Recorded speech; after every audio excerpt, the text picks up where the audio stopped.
بسم اللہ الرحمن الرحیم۔ السلام علیکم رحمۃ اللہ وبرکاتہ۔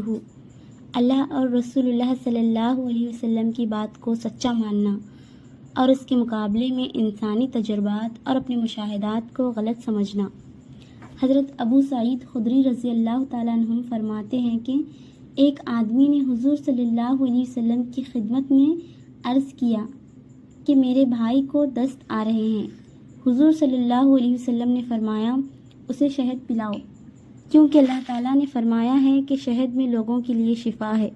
وہ آدمی گیا اور اس نے جا کر اپنے بھائی کو شہد پلایا اور پھر آ کر عرض کیا یا رسول اللہ صلی اللہ علیہ وسلم، میں نے اسے شہد پلایا، اس سے تو دست اور زیادہ آنے لگے ہیں۔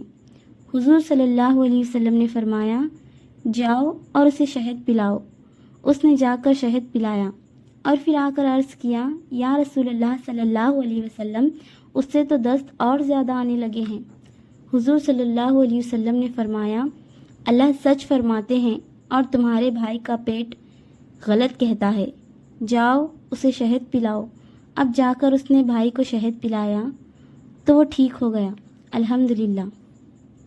حضرت عبداللہ بن مسعود رضی اللہ تعالیٰ عنہ کی بیوی حضرت زینب رضی اللہ تعالیٰ عنہ فرماتی ہیں کہ حضرت عبداللہ رضی اللہ تعالیٰ عنہ جب ضرورت پوری کر کے گھر واپس آتے اور دروازے پر پہنچتے تو کھنکارتے اور تھوکتے تاکہ ایسا نہ ہو کہ اچانک اندر آئیں اور ہمیں کسی نامناسب حالت میں دیکھ لیں۔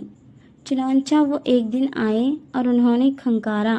اس وقت میرے پاس ایک بوڑھی عورت تھی جو پت کا منتر پڑھ کر مجھ پر دم کر رہی تھی۔ میں نے اسے پلنگ کے نیچے چھپا دیا۔ حضرت عبداللہ رضی اللہ تعالیٰ عنہ اندر آ کر میرے پاس بیٹھ گئے۔ ان کو میری گردن میں ایک دھاگا نظر آیا۔ انہوں نے کہا یہ دھاگا کیسا؟ میں نے کہا اس پر منتر پڑھ کر کسی نے مجھے دیا ہے۔ انہوں نے دھاگا پکڑ کر کاٹ دیا اور فرمایا عبداللہ کے گھر والوں کو شرک کی کوئی ضرورت نہیں۔ میں نے حضور صلی اللہ علیہ وسلم کو یہ فرماتے ہوئے سنا ہے کہ منتر، تعویذ اور گنڈا یہ سب شرک ہے، بشرط کہ ان چیزوں کو ہی خود اثر کرنے والا سمجھیں۔ میں نے ان سے کہا آپ یہ کیسے کہہ رہے ہیں؟ میری آنکھ دکھنے آتی تھی، میں فلاں یہودی کے پاس جایا کرتی تھی، وہ دم کیا کرتا تھا، جب بھی وہ دم کرتا میری آنکھ ٹھیک ہو جاتی تھی۔ حضرت عبداللہ رضی اللہ تعالیٰ عنہ نے فرمایا یہ سب کچھ شیطان کی طرف سے تھا۔ شیطان تمہاری آنکھ پر ہاتھ سے کوچا مارتا تھا جس سے آنکھ دکھنے لگ جاتی تھی۔ جب وہ یہودی دم کرتا تو وہ اپنا ہاتھ پیچھے ہٹا لیتا جس سے آنکھ ٹھیک ہو جاتی تھی۔ تمہیں یہ کافی تھا کہ تم اس موقع پر یہ دعا پڑھ لیتی جو کہ حضور صلی اللہ علیہ وسلم پڑھا کرتے تھے، اذھب البأس رب الناس واشفی انت الشافی لا شفاء الا شفاءک شفاء لا یغادر سقما۔ اے تمام انسانوں کے پروردگار، تکلیف دور فرمائیے اور شفا فرما دیجیے۔ آپ شفا دینے والے ہیں، آپ کے سوا کوئی شفا نہیں دے سکتا۔ ایسی شفا دیجیے جو بیماری کا کوئی حصہ نہ چھوڑے۔ حضرت قیس بن حجاج رحمۃ اللہ علیہ اپنے ایک استاد سے نقل کرتے ہیں کہ جب مسلمانوں نے مصر فتح کر لیا اور مصری مہینوں میں سے بونا نامی مہینہ شروع ہوا تو مسلمانوں کے امیر حضرت عمرو بن عاص رضی اللہ تعالیٰ عنہ کے پاس مصر والے آئے اور انہوں نے کہا اے امیر صاحب، ہمارے اس دریائے نیل کے جاری رہنے کے لیے ایک پرانی رسم ہے، وہ رسم ہم ادا نہ کریں تو دریائے نیل کا پانی خشک ہو جاتا ہے۔ حضرت عمرو رضی اللہ تعالیٰ عنہ نے فرمایا وہ رسم کیا ہے؟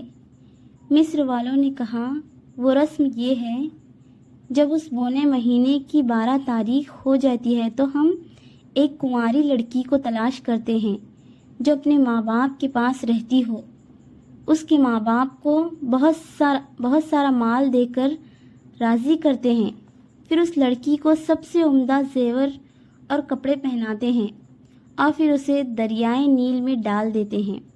حضرت عمر رضی اللہ تعالیٰ عنہ نے ان سے فرمایا، یہ کام اسلام میں نہیں ہو سکتا۔ اسلام اپنے سے پہلے کے تمام غلط کاموں کو ختم کر دیتا ہے۔ وہ مصری لوگ بونے مہینے میں وہاں ہی رہے۔ دریائے نیل میں پانی بالکل نہیں تھا۔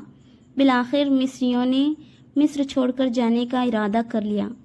حضرت عمر رضی اللہ تعالیٰ عنہ نے حضرت عمر بن خطاب رضی اللہ تعالیٰ عنہ کو خط میں یہ ساری تفصیل لکھ کر بھیجی۔